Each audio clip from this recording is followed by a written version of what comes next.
प्रातः क्लास चल रहा था 13/4/1968 शनिवार को 7वें पेज के मध्य में बात चल रही थी।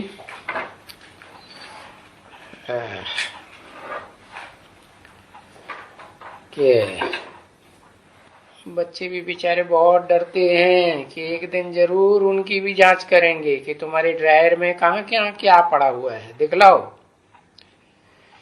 अरे गवर्नमेंट क्या नहीं कर सकती है, सब कुछ। यहाँ अनाज के लिए भी कितने ऑफिसर बनते हैं। हर एक के घर में आकर के अनाज देखते हैं कितना स्टॉक रखा हुआ है बेकायदे।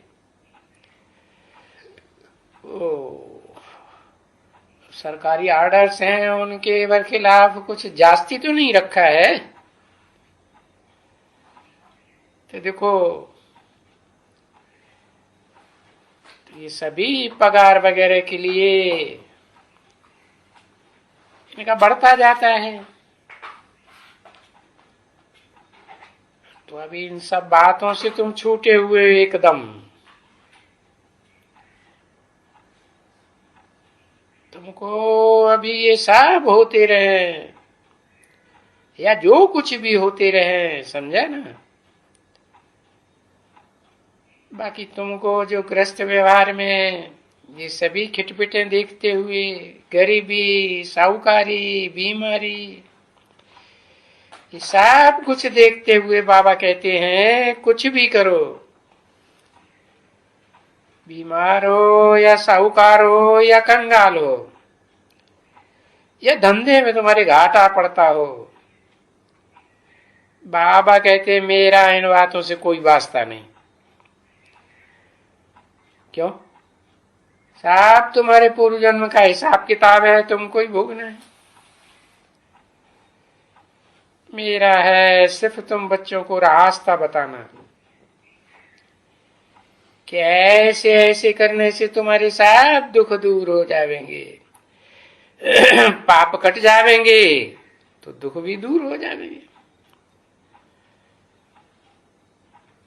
तो देखो, दुखहरता कैसे सुखहरता का करके है बच्चों को युक्तियां बताते हैं।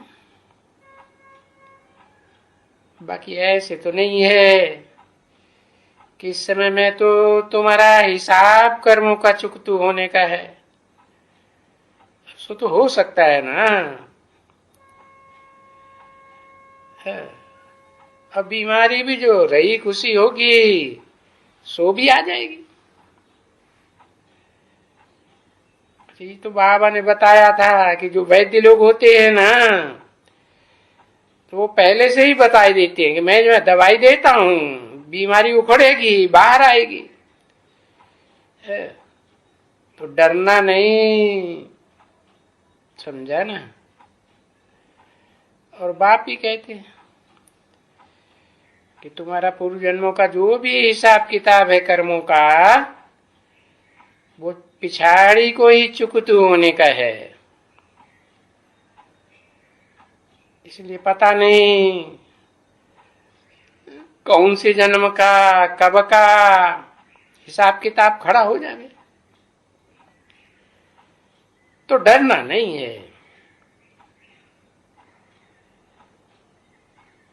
तो जब ये होते हैं तभी भी उनको भगवान को याद करने के लिए कहा जाता है। तो तुम बच्चों को तो बाबा ने बहुत समझाया है। तुम जाकर के अस्पताल में भी ये नॉलेज देंगे कि इस अस्पताल में जो भी रोगी है वो कभी भी रोगी नहीं बनेंगे अगर भगवान का सुनाया हुआ रास्ता अपनाएंगे तो। बाकी ये जो कर्म भोग है, बीमारी वगैरह, ये तुम्हारा पिछाड़ी का है। बाकी सिर्फ बाप को याद करते रहो। तो यहाँ हॉस्पिटल में से तुमको तो बहुत फुर्सत होती है, और यहाँ बाबा के घर में भी बहुत फुर्सत है। धंधा करना है, कमाना है, खाना बनाना है, कुछ भी नहीं।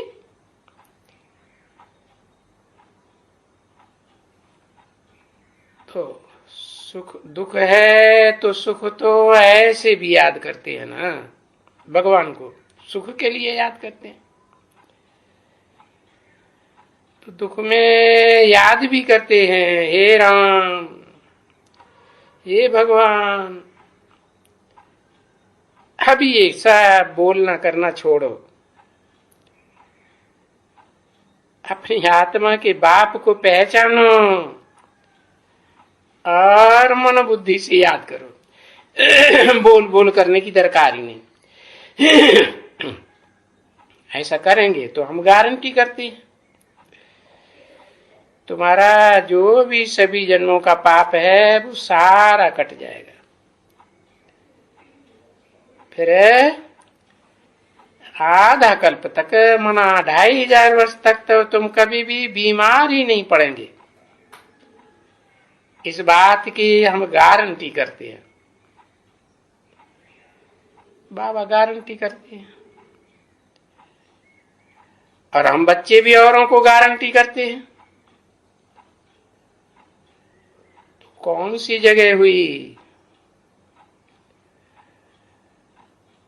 है ये जो वो डॉक्टर हैं वगैरह वगैरह, वो भी सुधर जाएंगे।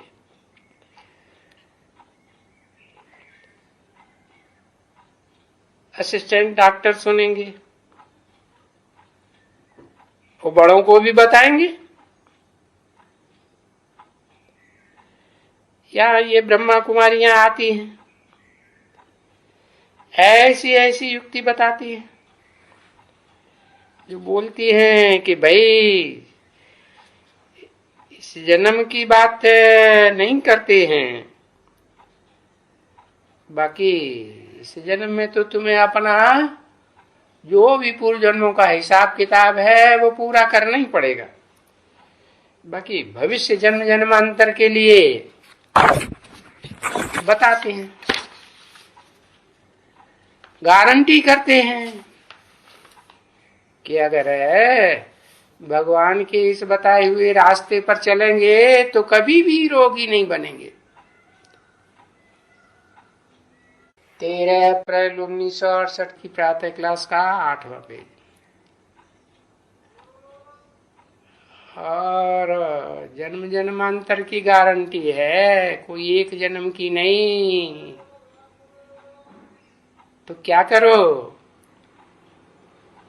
बाप को पहचानो और याद करते रहो।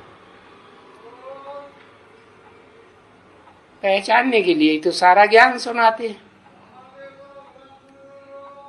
बाप के पास है ही क्या, ज्ञान का भंडारी है,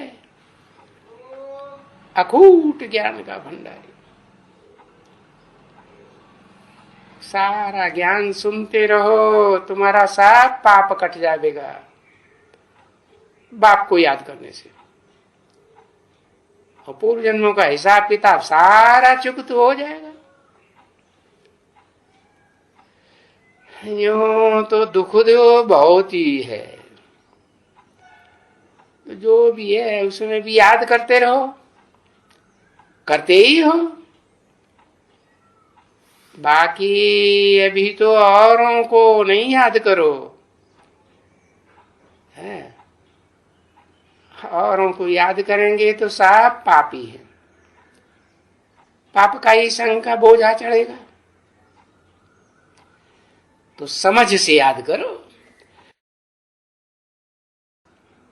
कि ऐसी आत्मा कौन सी है संसार में कार्य कर रही है, प्रैक्टिकल में शरीर के द्वारा, मुकर्रर के द्वारा, है उसको पहचानो। है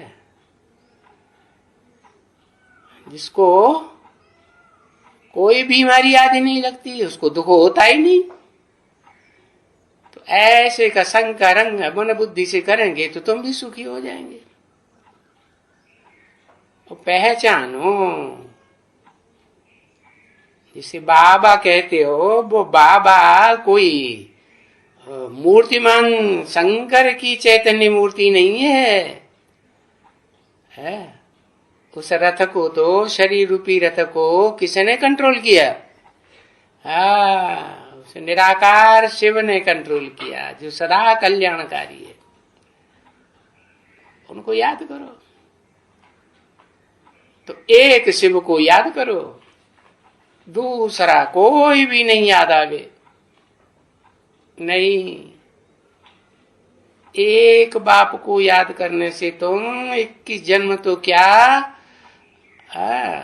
बहुत जन्मों तक, 21 जन्म के आधार पर द्वापर कलयुग के जो 63 जन्म है ना, उनमें भी तुम कभी भी, क्योंकि वहां भी तुम्हारी बड़ी आयु होगी यहां के पुरुषार्थ के अनुसार।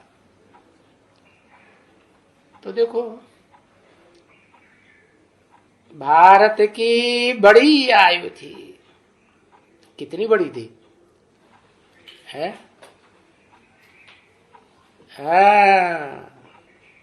5000 वर्ष की जो दुनिया है, ऑलराउंड पार्ट बजाने के बावजूद भी उसका शरीर खलास हो जाएगा क्या है? भारत का भारत का खरी शरीर जो है वो खलास नहीं हो। हाँ, ये है कि बुद्धि से याद नहीं आएगी, तो क्यों नहीं निरोगी बनेगा भारत? वो बन जाएंगे, क्योंकि अभी आत्माओं का बाप आए हुए हैं अखूट ज्ञान का भंडारी, रास्ता बताने के लिए। तो ये श्रेष्ठ थे, श्रेष्ठ मत देते हैं श्रेष्ठ बनने के लिए। श्रेष्ठ तो होते ही हैं देवताएं, भ्रष्ट कर्मेंद्रियों से कर्म करने वाले मनुष्यों को तो भ्रष्टी कहा जाएगा। सो भी कब आते हैं बाप? कल्प के इस संगम युग पर आते हैं, जिसे पुरुषोत्तम संगम युग कहें। ऐसे नहीं सतयुग त्रेता के संगम पर, त्रेता द्वापर के संगम पर, या द्वापर कलयुग के संगम पर आते हैं। वहां कोई पुरुषों में उत्तम नहीं बनते, पुरुष आत्मा को कहा जाता है। तो आत्माओं में उत्तम पार्टधारी आत्माएं हैं। इस सृष्टि रूपी रंगमंच पर इस पुरुषोत्तम संगम युग में, कलयुग का अंत और सतयुग के आदि के टाइम पर ही बनते हैं। अगर कभी भी लिखो तो सिर्फ संगम युग नहीं लिखना चाहिए, लिखो पुरुषोत्तम संगम युग। ये पुरुषोत्तम अक्षर लिखना कभी भी मत भूलो, है ना? पुरुषोत्तम अक्षर जरूर लिखो। ऐसा लिखने से सहज बात हो जाती है कि इस ज्ञान से हम ये पुरुषोत्तम बनते हैं, आदि लक्ष्मी नारायण जैसे। और पुरुषोत्तम का तो तुम बच्चों के पास चित्र भी तो है ना। ये पुरुषोत्तम संगम युग पर बाप आकर के उनको पुरुषों में उत्तम, सर्वोत्तम बनाते हैं। फिर ऐसे तुम भी बनोगे, नंबरवार पुरुषार्थ अनुसार बनोगे। ये निरोगी बनते हैं, और कल्प कल्प ऐसे तुम भी निरोगी बनते हो। दूसरा कोई भी नहीं करेंगे। कहेंगे कि कल्प कल्प हर 5000 वर्ष पहले की तरह तुम निरोगी बनते हो, देवता बनते हो। ऐसी बात तो कोई दूसरा दुनिया में जानते भी नहीं है, और कह भी नहीं सकते हैं, दूसरों को सुना भी नहीं सकते। तो बाबा ने कितनी युक्ति समझाई है कि वहां जाओ। कहां है? कहां जाओ? भूल गए। हॉस्पिटल की बात हो रही थी ना। अच्छा, फुर्सत कहते हैं धंधा धोरी बहुत है। अरे फुर्सत भी होवे ना तभी तो जाओगे। बोलते हैं ना हमको फुर्सत नहीं, फिर कभी तो बोलते हैं हमको सर्विस चाहिए। अरे सेवा तो बहुत है। मंदिरों में चले जाओ, शिव बाबा के मंदिर में जाओ, लक्ष्मी नारायण के मंदिर में जाओ, है हॉस्पिटल में जाओ। तो अभी वो कोई भी समय में फुर्सत तो निकाल ही सकते हो। और हॉस्पिटल में जावेंगे तो डॉक्टर से भी है, रात को टाइम ले सकते हो, शाम को ले सकते हो। जबकि तुम बच्चों को जो नौकरी भी करते हैं है, वो भी बहुत काम कर सकते हैं। अरे नौकरी तो गवर्नमेंट की 8 घंटे ही करनी होती है ना। तो सुबह को जाकर के हॉस्पिटल सेवा करना बहुत अच्छा है, बिल्कुल ही।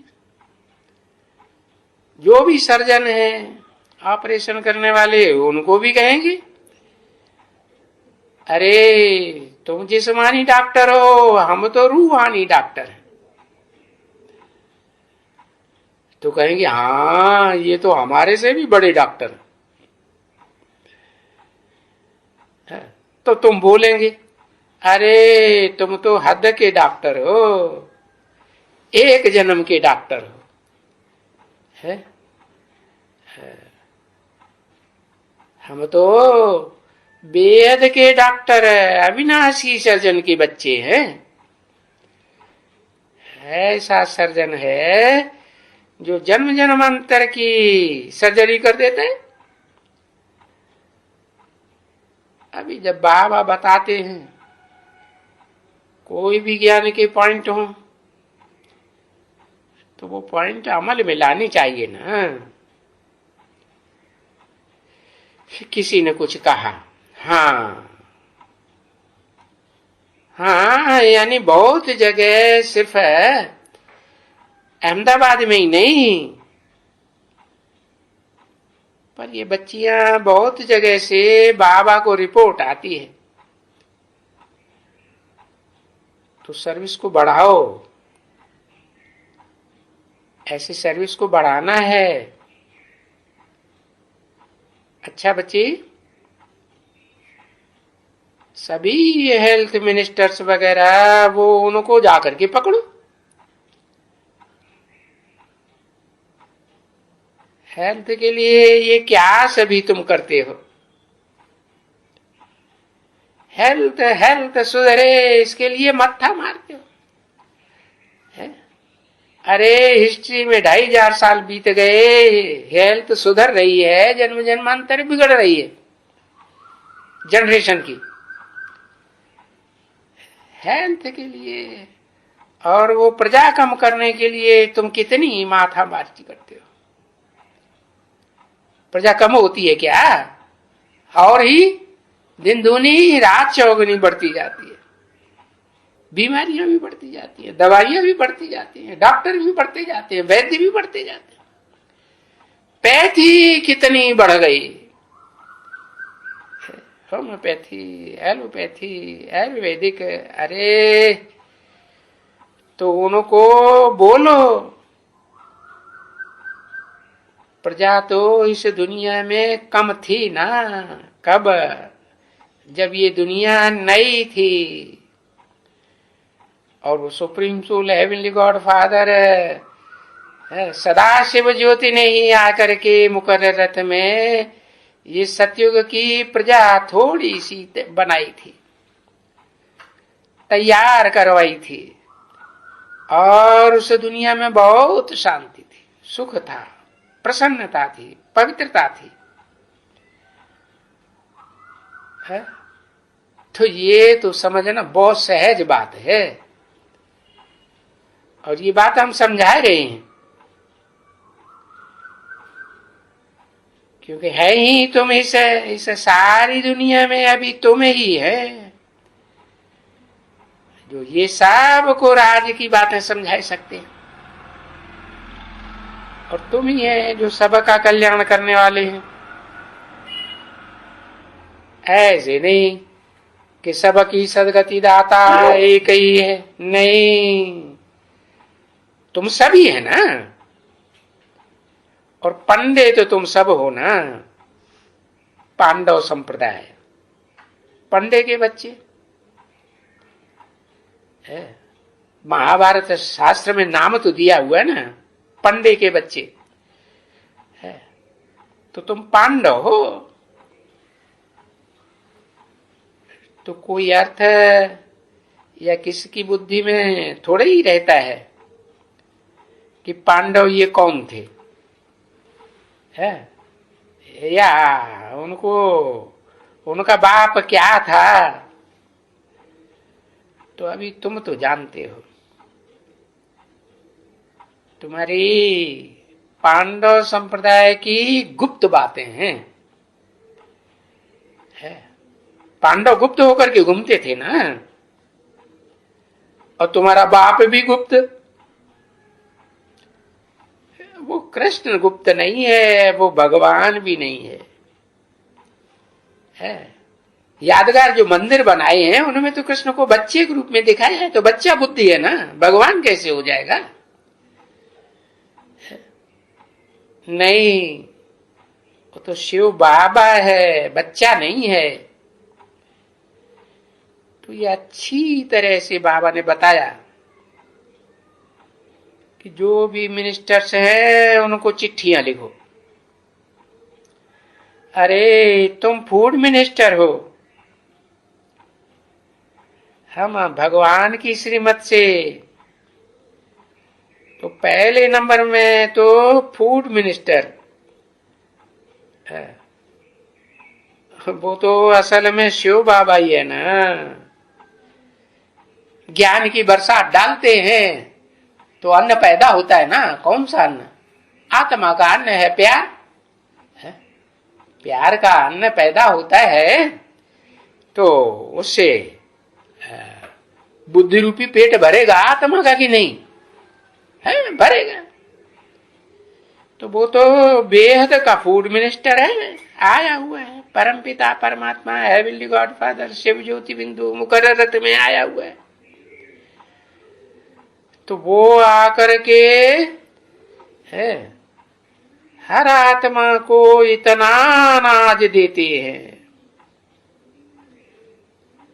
पता है कैसे? है? अरे उस गीता में भी तो लिखा है। क्या लिखा है?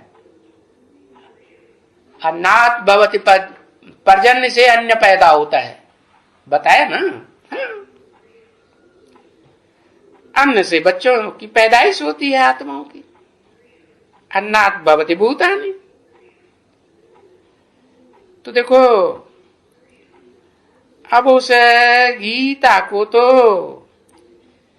है दूसरे धर्म वाले तो क्या भारत के हिंदू ही नहीं मानते उतना। ढेर के ढेर शास्त्र पकड़े हुए हैं, और धर्मों में तो ऐसा होता ही नहीं। एक धर्म शास्त्र उनका होता है? एक धर्म पिता होता है, एक धर्म होता है कि नहीं? और धर्म वालों का, और वो सब विदेशियों में देखो ऐसे ही होता है ना। तो उनमें आज ताकत है कि नहीं ताकत? और भारतवासियों में देखो क्या ताकत है, भूख मांगते रहते हैं विदेशियों से। ओम शांति।